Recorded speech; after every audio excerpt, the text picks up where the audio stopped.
The stars looked beautiful from the bridge of the human ship called Defiant. Commander Kyle Harrison stood near the big window and watched space. It was quiet and peaceful, but that peace was about to end. A bright flash appeared in the distance. Then another, and another. 12 huge alien ships came out of faster-than-light travel. Each ship was 10 times bigger than the Defiant. They were Xanthari ships, and they did not come to talk about peace. Captain Lisa Morgan walked over to Kyle. She looked at the computer screen showing the alien ships. Her face was calm, but Kyle could see worry in her eyes. Lisa had been in space battles before, but never against something this big. The communication system beeped. A face appeared on the main screen. It was an alien with scales like a lizard. His eyes were cold and showed no feeling. This was Ambassador Thalkun from the Xanthari Collective. The alien spoke, and the computer translated his words into English. His voice was deep and hard. There was no kindness in it. Humans, you are weak. We have looked at your world and your ships. You cannot fight us. You will do what we say or we will destroy you. You have 72 hours to give up. Stop fighting and accept our rule. If you say no, we will kill everyone on Earth. The screen went black. The bridge became very quiet. Everyone looked at Kyle, waiting for him to say something. The crew was young. Most of them had never seen real war. Earth had only been traveling in space for 50 years. They had met other aliens before, and most were friendly. They traded things and learned from each other. But the Xanthari were different. They wanted to own Earth. Kyle took a deep breath. He knew what he had to do, even though it scared him. He turned to Lisa and spoke quietly so only she could hear. Send a message to Earth Command. Tell them this is a priority alpha emergency. Tell them we need the specialists. Lisa looked shocked. Her eyes went wide. She moved closer and whispered back to him, Sir, are you sure? The council made rules. We can only use them when our whole species is in danger. Kyle nodded. Look at those ships, Lisa. This is exactly that kind of danger. Get me General Patricia Cole. Now Lisa sent the message. Within 5 minutes, the general appeared on a secure channel. General Cole had gray hair and a face that showed many years of hard work. She had done secret military work for a long time. When she heard Kyle's report, her face became very serious. 72 hours, the general repeated. That gives us enough time. Commander, keep your ship safe, but do not attack them. Help is coming. But the Xanthari cannot know what we are sending. Let them think you are getting ready to give up. Kyle felt he had to ask, even though he was not sure he wanted to know the answer. General, what exactly are we sending? The general smiled, but it was not a happy smile. It was cold and hard. We are sending the reason humanity survived 10,000 years of wars before we ever left Earth. We are sending our special forces. The screen went dark. The bridge was quiet again. Everyone had heard the word special forces, but nobody really knew what they meant. It was the most secret program in all of Earth's military. Lisa walked close to Kyle again. She spoke very quietly. Sir, I have heard stories about the Special Forces program. They say it is more secret than anything else. They say the people who join do things that would break all our peace treaties with friendly aliens. Kyle nodded slowly. He had heard the same stories. I heard that during the Mars Rebellion, 20 Special Forces soldiers stopped a whole army in 2 days. And on Titan Station, when pirates took 3,000 people hostage, 6 specialists went inside and saved everyone. All the pirates died, but every hostage lived. Lisa thought about this. Maybe those are just stories. Maybe none of it is true, maybe, Kyle said. Or maybe humanity kept its most dangerous weapons hidden, because we hoped we would never need them again. The next 3 days felt very long. The Xanthari ship stayed in position, watching the human vessel. They did not attack. They did not need to. Their ships were so much bigger and stronger that they could destroy the Defiant whenever they wanted. Kyle watched the clock count down. 72 hours became 60, then 48, then 24. His crew tried to stay calm, but everyone was afraid.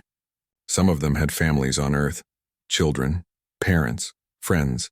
If the Xanthari attacked, millions would die. Lisa spent most of her time looking at the tactical computers. She studied the Xanthari ships, trying to find any weakness, but there was nothing. Their shields were too strong. Their weapons were too powerful. In a normal fight, humanity would lose. But this was not going to be a normal fight. On the second day, something changed. A young officer named Danny Cruz was monitoring the sensor systems. He suddenly sat up straight and pointed at his screen. "Sir, we have a small ship coming in. It just dropped out of faster-than-light travel at the edge of the system." Kyle looked at the data. The ship was tiny compared to the Zenthari warships. It was painted completely black and it had no markings at all. "The sensors could barely see it. Is that them?" Lisa asked quietly. Kyle nodded. "That has to be them." The Zenthari detected the small ship too, but they did not seem worried. One tiny ship against their whole fleet meant nothing to them. They ignored it. That was their first mistake. An encrypted message came to Kyle's personal communication device. It was from General Cole. The message was short. "Package delivered. 12 operators. Team leader is Lieutenant Colonel Jake Sullivan. He will contact you soon." 12 people, Lisa said when Kyle told her. 12 people against 12 warships. How is that possible? Kyle did not have an answer, but he trusted General Cole. If she said 12 people were enough, then it had to be true. An hour later, Kyle's communication device activated again. A man's voice spoke. It was calm and professional. This was someone who had seen too much war to be scared of anything. "Commander Harrison, this is Colonel Sullivan. My team will board your ship in 30 minutes. We need to see all the information you have about the Zenthari fleet, their command structure, their attack patterns, everything." Kyle felt he had to say something. "Colonel, I mean no disrespect, but 12 people against 12 huge warships seems impossible." Sullivan's voice stayed calm. "Commander, my people do not fight ships. We fight the people who run those ships. All the Zenthari advantages in technology mean nothing once we are inside their vessels. And we will get inside." The communication ended. Kyle and Lisa looked at each other. Neither of them spoke. They were about to meet Earth's most dangerous warriors, and they were going to watch those warriors do something that seemed impossible. The Special Forces team was coming. The Zenthari did not know it yet, but their perfect plan was about to fall apart. They thought they were dealing with primitive humans who could not fight back. They were about to learn how wrong they were. The transport ship docked with the Defiant quietly. No loud noises. No announcements. The Special Forces team came aboard like shadows, moving so smoothly that half the crew did not even notice them arrive. Kyle Harrison waited in the docking bay with Lisa Morgan. When the door opened, 12 people walked through. They wore black uniforms with no decorations or ranks showing. Each person carried equipment that looked simple but expensive. Their faces were calm, showing no emotion. The man in front was tall with short brown hair and sharp eyes. He walked straight to Kyle and offered his hand. "Commander Harrison. I am Lieutenant Colonel Jake Sullivan. This is my team." Kyle shook his hand. The grip was strong and confident. "Colonel Sullivan. Welcome aboard." Sullivan looked around the docking bay quickly, taking in everything. Then he turned back to Kyle. "We need a secure briefing room. My team needs to study the Zenthari ships before we can make our plan." Kyle led them to the main briefing room. On the way, he watched the team. They moved differently than regular soldiers. Every step was careful and controlled. They did not talk to each other, but somehow they all knew where to go and what to do. It was like watching a machine made of people. One woman with red hair walked next to Sullivan. Her green eyes missed nothing as she looked at the ship's corridors. This was Lieutenant Sarah Brooks, the team's intelligence specialist.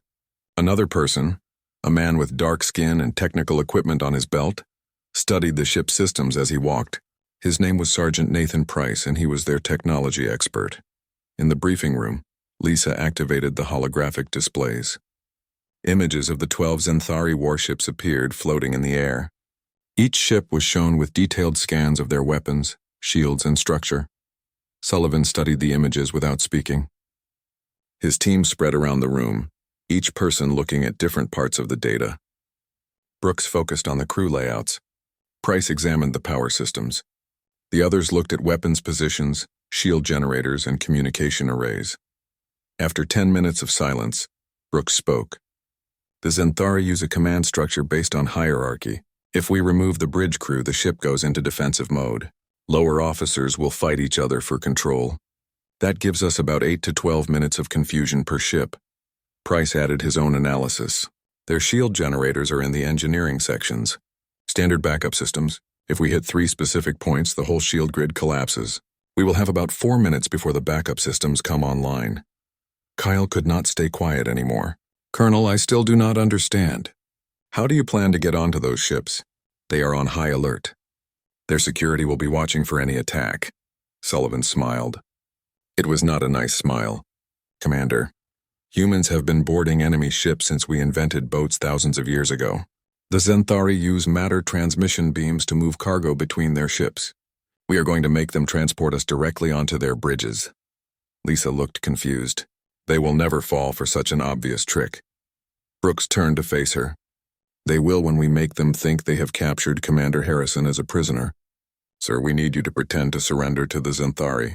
You will go to their flagship as a peace offering. Kyle felt his stomach tighten. They want me to walk onto an enemy warship surrounded by aliens who want to conquer Earth? Sullivan nodded. Yes, but you will not be alone. When their scanners examine the data packet you carry, it will secretly map their ship's interior. Every Zenthari vessel that scans you will give us the information we need to infiltrate them. It was dangerous. It was risky. But Kyle could see the logic. If it worked, the Special Forces team could board all 12 ships at once. If it failed, Kyle would be a prisoner on an alien warship with no way to escape. When do we start? Kyle asked. Sullivan checked his watch. In 16 hours.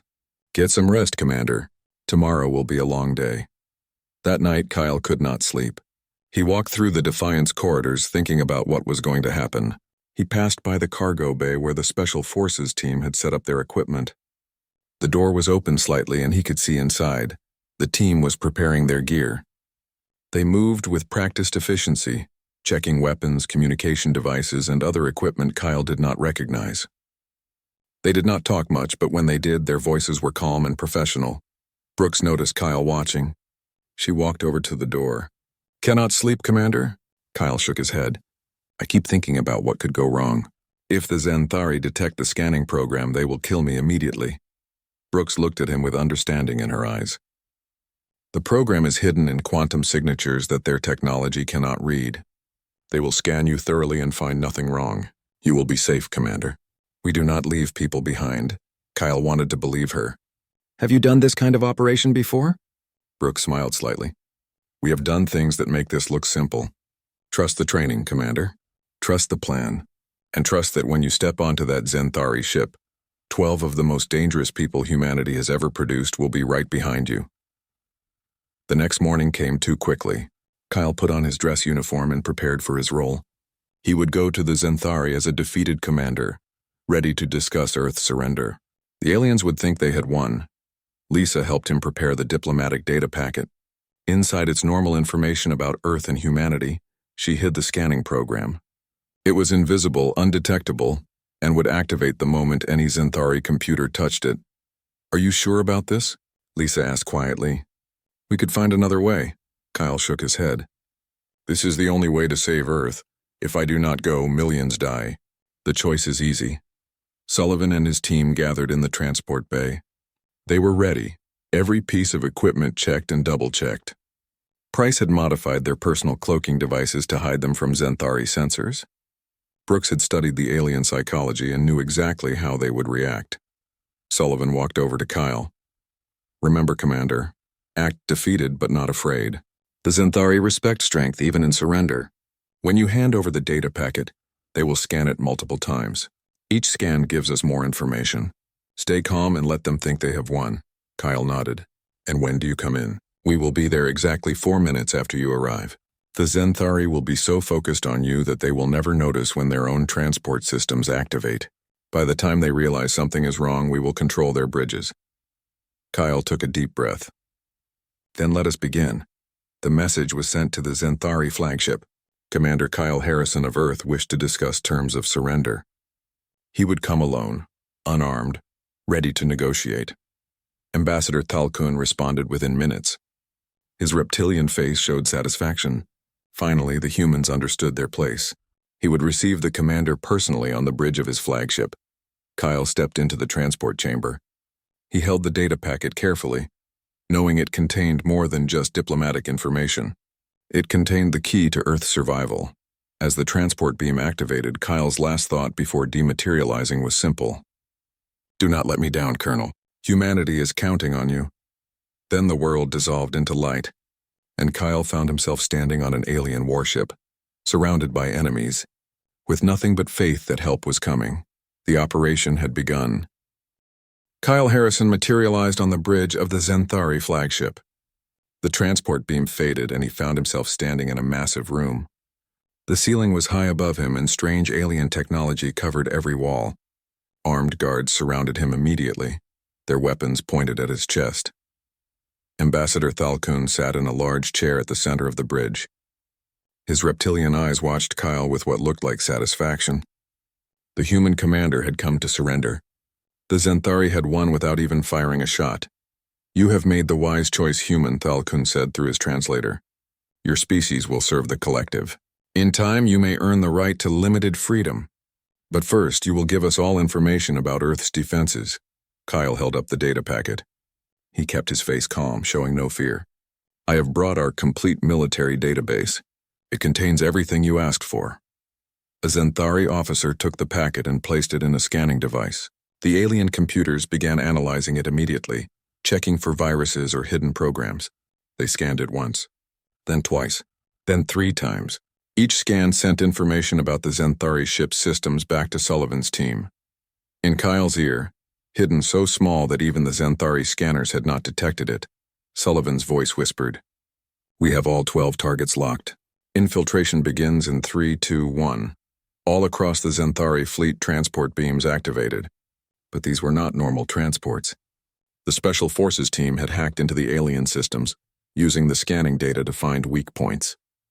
12 ships, 12 teams, all materializing at the exact same moment. Sullivan and Brooks appeared in a maintenance corridor near the flagship's auxiliary bridge. They had weapons ready, special designs that made almost no sound. The 2 Zenthari guards in the corridor never knew what happened. They fell silently, stunned by human technology designed for exactly this kind of work. "Auxiliary bridge secure," Sullivan reported quietly into his communication device. Moving to main bridge. Similar reports came from the other teams. Price had materialized directly in the engineering section of the second command ship. He had his technical equipment out before the Zenthari engineers even noticed him. Within 60 seconds, he had disabled their shield generators. The massive defensive fields that protected the ship flickered and died. "Shields down on target 2, Price reported. Moving to secure engineering crew." On another ship, Sergeants Alex Carter and Maria Santos worked through the crew quarters. They moved like ghosts, silent and invisible. The Zenthari crew members did not know humans were on their ship until they found themselves unconscious, secured with restraints that would hold them for hours. The Zenthari had never experienced this kind of warfare. They were used to massive space battles with huge ships firing at each other from great distances. The idea of enemy soldiers moving through their corridors, taking control of their vessels from the inside, was completely foreign to them. On the main bridge, Thalkun was still talking to Kyle. He did not notice the small warning lights starting to appear on his tactical displays. "Systems going offline. Security breaches. Communication failures. Your military technology is primitive," the ambassador said, "but your willingness to surrender shows intelligence. The collective may find uses for your species after all." Kyle watched the displays behind Thalkun. More warning lights appeared every second. The Special Forces teams were working faster than the Zenthari could respond. He allowed himself a small smile. "Ambassador, I think you should look at your tactical screens." Thalkun turned. His eyes widened as he saw the displays. Every ship in his fleet was showing critical failures. Not battle damage, not external attacks. Internal security breaches. "Someone was inside his vessels. What have you done?" the ambassador demanded. His translator struggled to handle his rising emotion. Before Kyle could answer, the bridge doors opened. Sullivan walked in with Brooks right behind him. Their weapons were drawn but not pointed at anyone.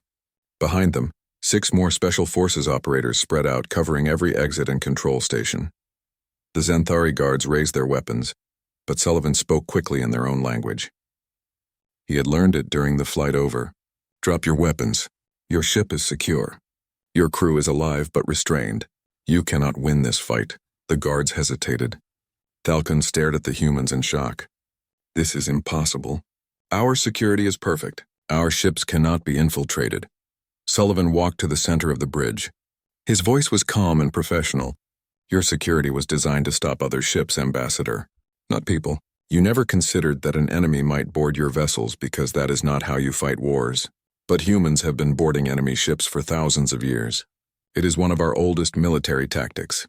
Brooks was already at a computer terminal, her fingers moving quickly across the alien controls. She was downloading the entire Zenthari database. Everything about their technology, their empire, their military capabilities. Information that would help Earth understand and defend against future threats. All ships secured, Sullivan reported. The communication went to every human operator and back to the Defiant. Total casualties: 168 Zenthari personnel stunned or restrained. 0 killed. 0 human casualties. Mission complete. Kyle felt relief wash over him. It had worked. 12 people had taken 12 warships. The impossible had happened because humanity had spent thousands of years learning how to fight in exactly this way. Thalkun seemed to shrink in his chair. What happens now? You destroy us? Take our ships? Kyle shook his head. No, Ambassador. We are not conquerors. We are defenders. You came to subjugate Earth, and we responded with the force necessary to stop you. But we do not want your empire. We do not want to rule over you. We just want to be left alone. Sullivan added his own explanation. Every member of your crew is alive, Ambassador. We could have killed them all, but we chose not to. We disabled your ships without destroying them. We took control without causing unnecessary harm. This is how humans fight when we must, with precision, with control, and with mercy when possible. Price appeared on the bridge coming from the engineering sections. He carried a data device. I have copied their shield technology and power systems. This information will advance Earth's defensive capabilities by at least 20 years. Thalkun looked around his bridge. Human soldiers controlled every station. His weapons were offline. His shields were down. His crew was restrained. He had come to conquer Earth and instead found himself conquered. I underestimated your species, the ambassador said quietly. I thought peace made you weak. I was wrong. You choose peace because you understand the cost of war, but you are prepared to wage war better than any species I have encountered. Kyle nodded. That is correct, Ambassador. And now you will take a message back to your collective. Earth is not weak. We are careful. We are measured. But if threatened, we will defend ourselves with every capability we possess. Tell them what happened here. Tell them that humans call these warriors special forces. And tell them to never threaten Earth again. Sullivan gestured to his team. They began releasing the Zenthari crew members one at a time, allowing them to return to their stations. But the weapon systems stayed offline. The shields remained down. The humans would control these ships until they were sure the threat was over. As Kyle prepared to transport back to the Defiant, he looked at Sullivan. Thank you, Colonel. You and your team saved Earth today. Sullivan's expression remained neutral. We did our job, Commander. This is what we trained for. This is why we exist. Hopefully, after today, we will not need to do it again for a long time. But both men knew the truth. The galaxy had just learned that humanity possessed capabilities far beyond what anyone expected, and that knowledge would change everything. The news spread across the galaxy faster than light itself. 12 human warriors had captured 12 Zenthari warships. The images were everywhere. Videos showing the Special Forces teams moving through alien corridors like shadows. Records of the entire operation, released by Earth to show the galaxy exactly what had happened. Every species that traveled the stars saw the footage. They watched in shock as small teams of humans did what seemed impossible. The Zenthari Collective was one of the most powerful military forces in the galaxy, and they had been defeated by 12 people. 3 weeks after the incident, representatives from 17 different alien species gathered for an emergency council meeting. The meeting took place on a neutral space station, far from any homeworld. Everyone wanted to understand what had happened and what it meant for the future. Ambassador Velkara from the Arcturian Federation spoke first. Her species looked like tall, thin beings made of crystal. Her voice made beautiful musical sounds that the translators converted into words. The humans call them special forces. We have studied the recordings of their operations. These 12 individuals disabled an entire battle fleet. How many such warriors do the humans have? General Cole appeared on a holographic screen. Earth had sent her to explain humanity's position and answer the questions. that everyone was too afraid to ask directly. The Special Forces program represents about 0.01% of our total military. We have 12,000 operators trained in different specialties. The team you saw specializes in boarding operations and ship capture. We also have reconnaissance teams, direct action units, and other capabilities I am not permitted to discuss. The room fell silent. 12 operators had taken 12 ships. 12,000 operators could threaten the entire galactic balance of power. Every ambassador did the math in their head. Every species suddenly understood that Earth was far more dangerous than anyone had realized. Counselor Thren from the Dravenix Empire spoke next. His species were known as warriors themselves with a long military tradition, but even he looked concerned. General Cole, help us understand. Why did humanity develop such warriors? Your species has been peaceful in every interaction with us. Your trade is fair. Your diplomacy is honest. But these special forces represent something very different. Cole's expression remained calm and professional. Counselor, humanity fought itself for 10,000 years before we ever reached space. We had wars that killed millions. Conflicts that destroyed entire cities.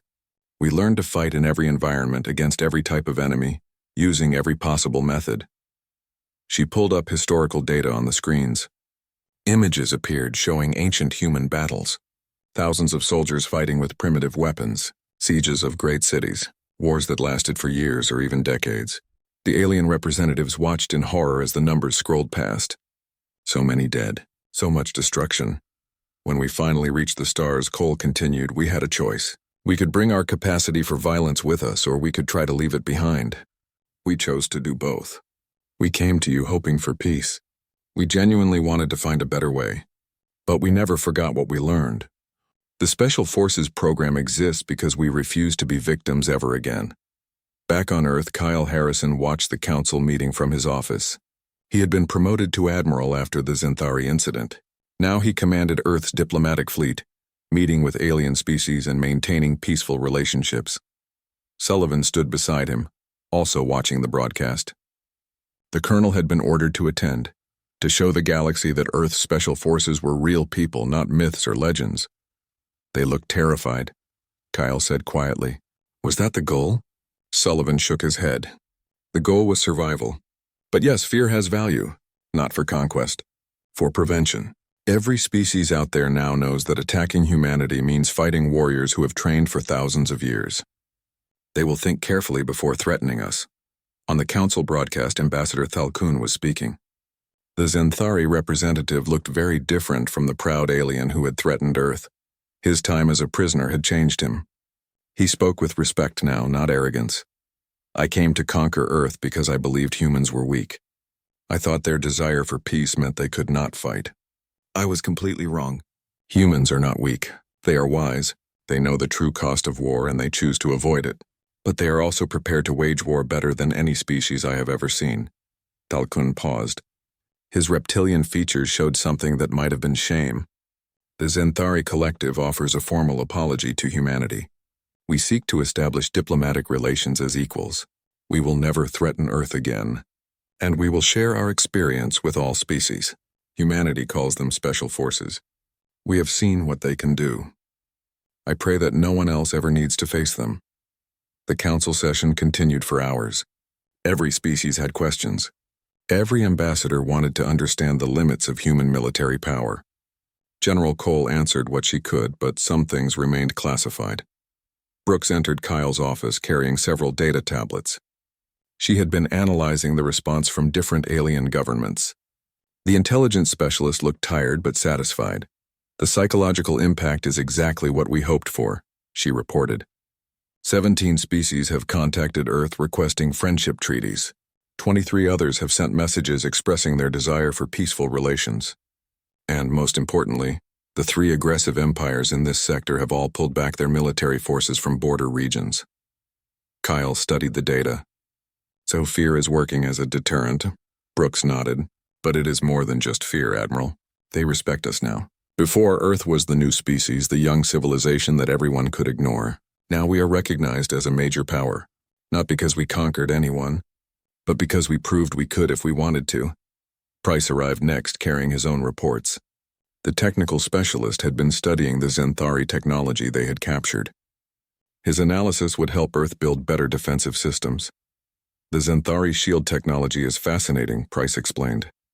I have already identified 3 improvements we can make to our own defensive grids. The power systems are less efficient than ours, but their weapons have some clever features we should study. Sullivan listened to the reports with his usual calm expression. But Kyle could see something in the colonel's eyes. Not satisfaction, not pride, something more complicated. Something bothering you, Colonel? Kyle asked. Sullivan was quiet for a moment. Then he spoke carefully. We accomplished the mission. Earth is safe. The galaxy respects us now, but respect based on fear is fragile. What happens when someone decides to test us again? What happens when another species thinks they can succeed where the Zenthari failed? Then we respond appropriately, Brooks said. That is what we trained for. Kyle understood Sullivan's concern. The Special Forces had saved Earth. But in doing so, they had revealed capabilities that could not be hidden again. Every military force in the galaxy would now study human tactics. They would prepare defenses. They would try to counter the methods that had worked so perfectly against the Zenthari. The next threat will be harder, Kyle said. They will be ready for boarding operations. They will expect infiltration tactics. Sullivan nodded, which is why we adapt. Humans have been doing that for thousands of years. Every time an enemy learned our tactics, we developed new ones. That is our real advantage, not superior technology or numbers, but the ability to change, to learn, to find new solutions. The council meeting on the broadcast was ending. General Cole made a final statement that would be remembered across the galaxy for years to come. To all species listening, Earth's position is simple. We want peace. We will always choose diplomacy first. But we are also prepared to defend ourselves and our allies with every capability we possess. Our special forces exist not to conquer, but to protect. We hope you never see them in action. But if you threaten Earth or our friends, you will learn why humans survived 10,000 years of warfare. Thank you. The broadcast ended. Kyle turned to his team. The Special Forces operators who had changed everything in just 72 hours. The galaxy knows about you now, Kyle said. You are legends. Stories that parents will tell their children. But legends come with responsibility. Sullivan stood up straight. We understand, Admiral. We will be ready for whatever comes next. That is what Special Forces do. We prepare for the impossible and make it possible. And somewhere out in the galaxy, in 1,000 different worlds, military leaders looked at the recordings of the human Special Forces and asked themselves the same question. Could we stop them if we had to? Most of them hoped they would never need to find out. 6 months passed since the Zenthari incident.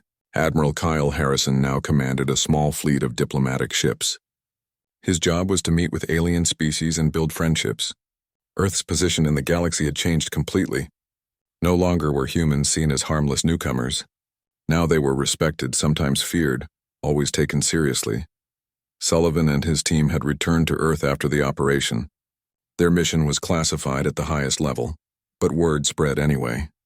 Stories always found a way to travel. Across the galaxy, parents told their children about human Special Forces. Be good or the human operators will come. It became a cautionary tale, a warning, a legend. Kyle was reviewing reports in his office when an urgent communication arrived. The message came from Ambassador Velkara of the Arcturian Federation. Her musical voice carried tones that the translator recognized as distress. Admiral Harrison, we have a crisis. The Krell Dominion has invaded 3 of our outer colonies. They are a warrior species from beyond the rim. We have tried diplomacy, but they refuse to negotiate. They know about your Special Forces, but they do not believe the stories. They think the Zenthari were simply weak. Kyle felt the familiar weight of command settle on his shoulders. Ambassador, Earth made an agreement after the Zenthari incident. We do not involve ourselves in galactic conflicts. That was the deal.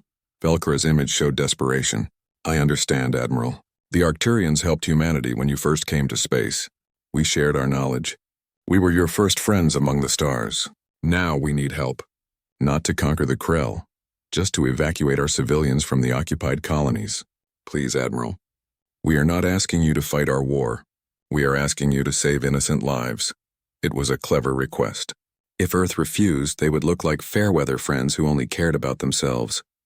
If they agreed, they would show that human military power could be used for good, not just for threats. Kyle contacted General Cole immediately. "We are being asked to deploy again, but this time it is a rescue operation, not a combat mission." Cole appeared on his screen, already reading the intelligence reports. "The Krell are different from the Xanthari. They are experienced warriors. They will be ready for infiltration tactics. This will not be clean or easy." "There will be casualties. Can it be done?" Kyle asked. "Yes, but we will need 4 teams instead of 1. 48 operators. And, Admiral, some of them may not come back." Kyle thought about the risk, thought about the Arcturians who needed help, thought about what humanity stood for. "We do it. Tell Sullivan to prepare his team, and may God protect them all." 2 days later, 4 Special Forces teams deployed to the Arcturian colonies. Sullivan led the primary team with Brooks and Price. 3 other teams, led by officers whose names would never be public, spread out to the different colony worlds. The Krell Dominion was not like the Xanthari. They were career soldiers, species that had fought wars for centuries. Their occupation forces were alert, disciplined, and ready for trouble. They had studied the recordings of the Xanthari defeat. They thought they were prepared. They were wrong. Sullivan's team landed on the first colony at night. The Krell had established a perimeter around the main settlement where 14,000 Arcturian civilians were being held. Guards patrolled constantly. Sensors covered every approach. It looked impossible to penetrate, but human special forces did not need obvious paths. They created their own. Brooks had analyzed the Krell patrol patterns and found the gaps, tiny windows of opportunity that lasted only seconds. Price had developed jamming technology that could blind their sensors for brief moments. Sullivan coordinated the timing, moving his team through the defenses like water flowing around rocks. They reached the civilian detention center without being detected. The Arcturian prisoners were frightened, confused, unsure who these human soldiers were. Sullivan spoke quietly to them in their own language, explaining the evacuation plan. "We will move you in small groups. Stay silent. Stay close. Do exactly what we say. If something goes wrong, we will handle it. Your job is to survive." The evacuation took 3 days. Small groups of civilians moved through the Krell lines, guided by human operators who knew every shadow, every hiding place, every route that the enemy had not secured. It was slow, dangerous work. One mistake could alert the entire occupation force. On the second day, disaster struck. A group of 50 civilians was moving through an industrial sector when a Krell patrol appeared unexpectedly.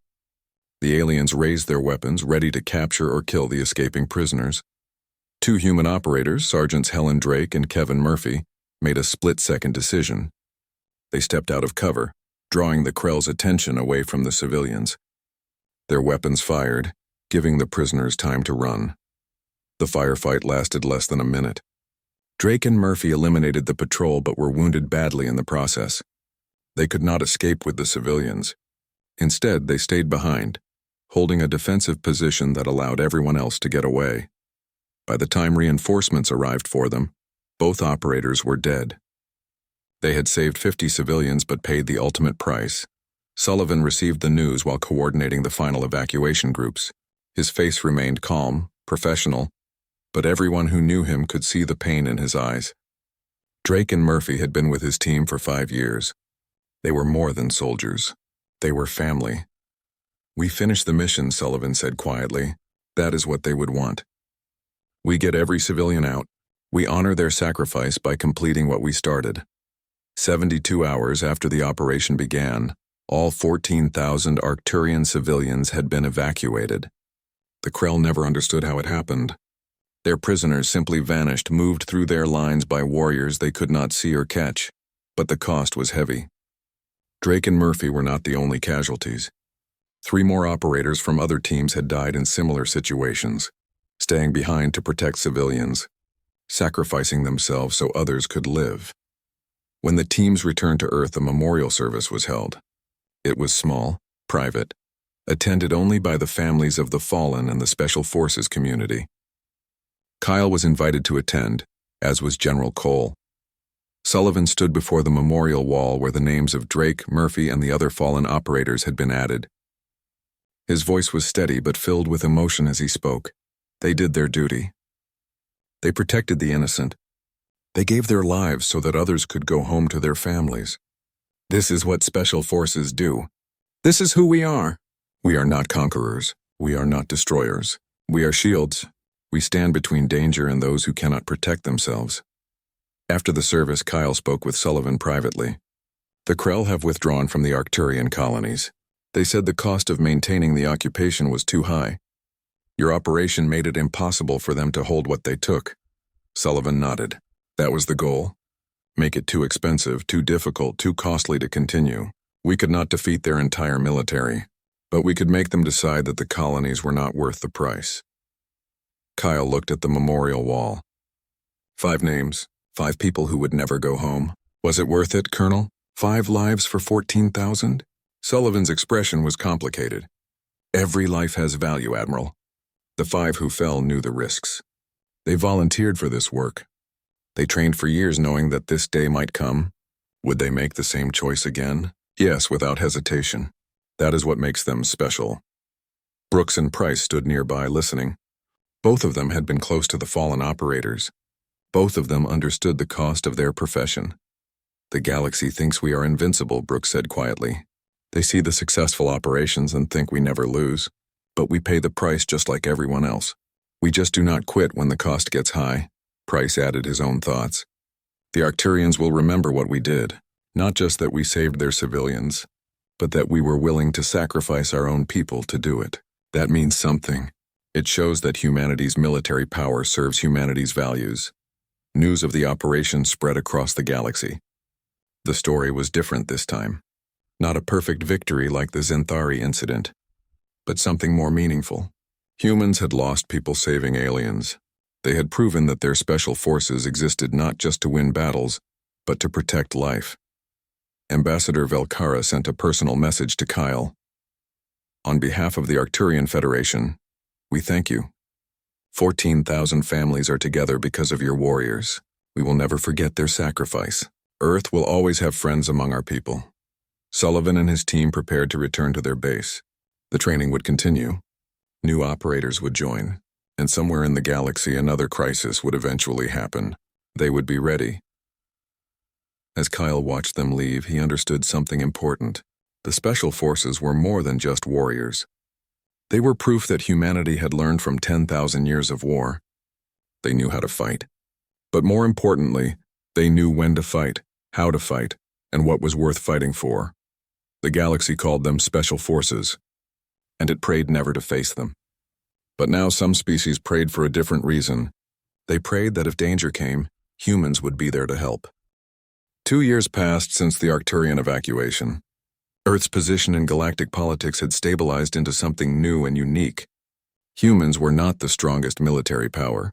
They did not have the most ships or the best technology. But every species knew that attacking Earth meant facing warriors that no one truly understood. Admiral Kyle Harrison now commanded a diplomatic station on the edge of human space. The station served as a meeting point for different species, a place where trade negotiations happened and conflicts were resolved peacefully. Most days were quiet, filled with routine meetings and paperwork. But today was different. A young Zenthari officer arrived at the station requesting a private meeting with Kyle. His name was Velthor, and he wore the uniform of their diplomatic corps. When Kyle met him in a secure conference room, he was surprised to see that Velthor carried himself with respect, not the arrogance that had characterized Ambassador Thalkun 2 years earlier. Admiral Harrison, thank you for seeing me. Velthor began. I come with a message from the Zenthari Collective. We wish to invite human Special Forces instructors to train our own military, not to make us as effective as your warriors. We understand that is impossible. But to teach us the philosophy behind your approach. Kyle was shocked. You want us to train your soldiers? After what happened? Velthor nodded. Because of what happened, Admiral. We learned that we were overconfident. We relied too much on technology and too little on skill. Your Special Forces showed us that individual capability matters more than ship size. We want to learn that lesson properly, not just watch recordings and misunderstand. Kyle promised to forward the request to Earth Command. As Velthor left, Kyle thought about how much had changed. The Zenthari had gone from threatening extinction to asking for help. That meant something important about how the galaxy viewed humanity now. That evening, Kyle contacted Sullivan. The colonel was on Earth, overseeing training for new Special Forces candidates. When Kyle explained the Zinthari request, Sullivan was quiet for a long moment. "It is a risk, Admiral. If we train them, we give away some of our advantages. But it also builds bridges, shows that we are not just warriors but teachers. I think we should do it, but carefully.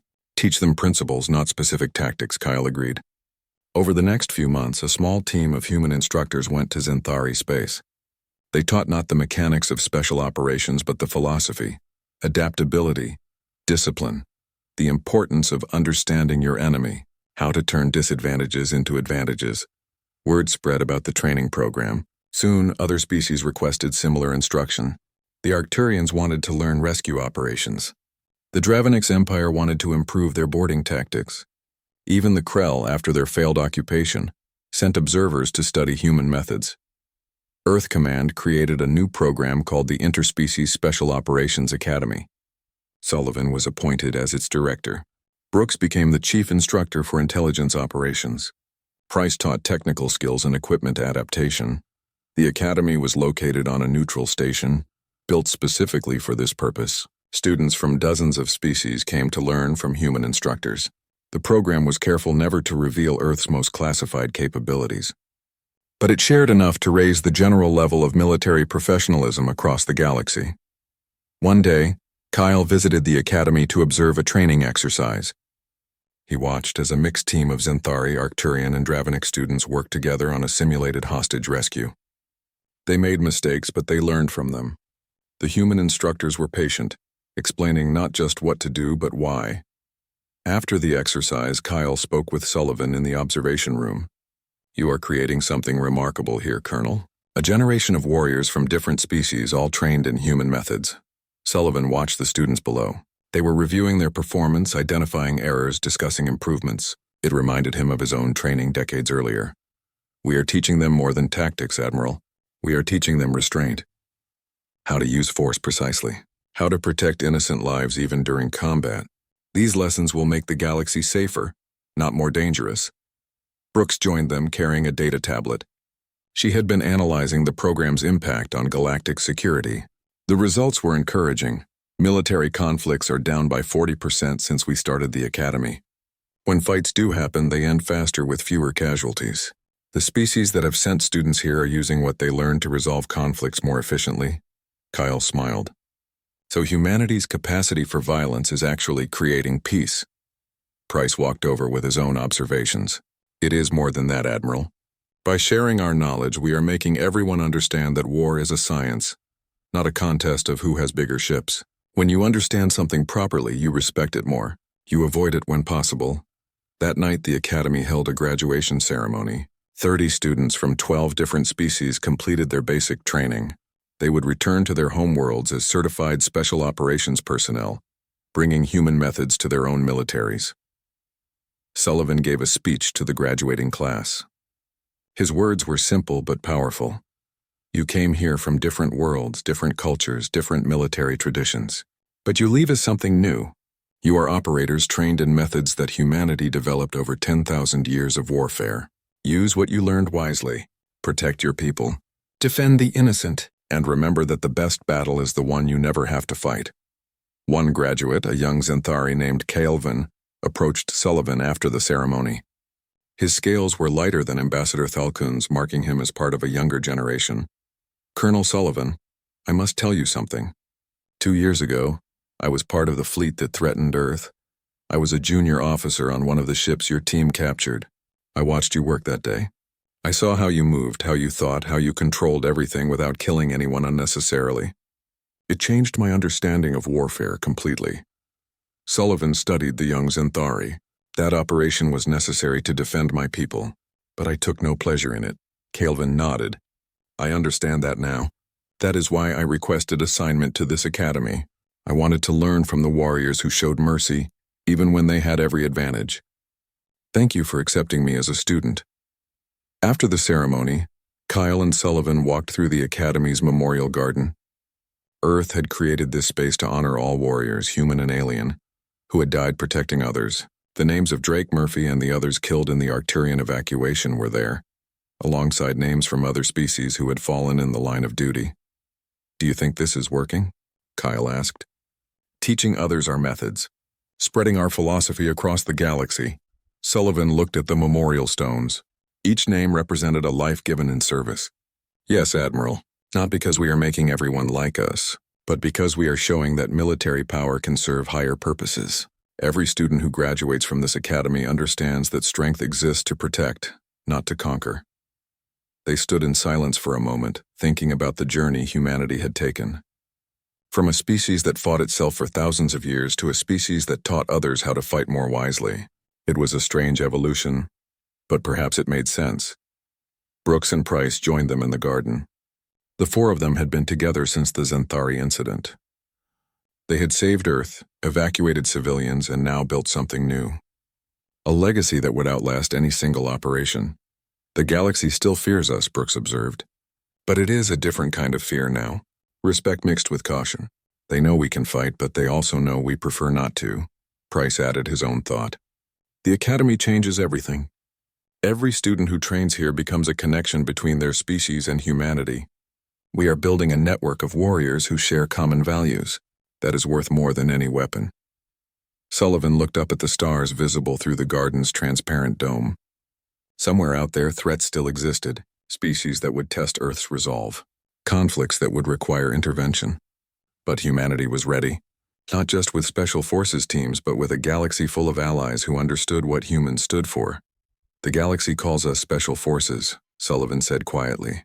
"They pray never to face us in combat, but some of them pray for something else now. They pray that if danger comes, we will be there to help. That is the real victory.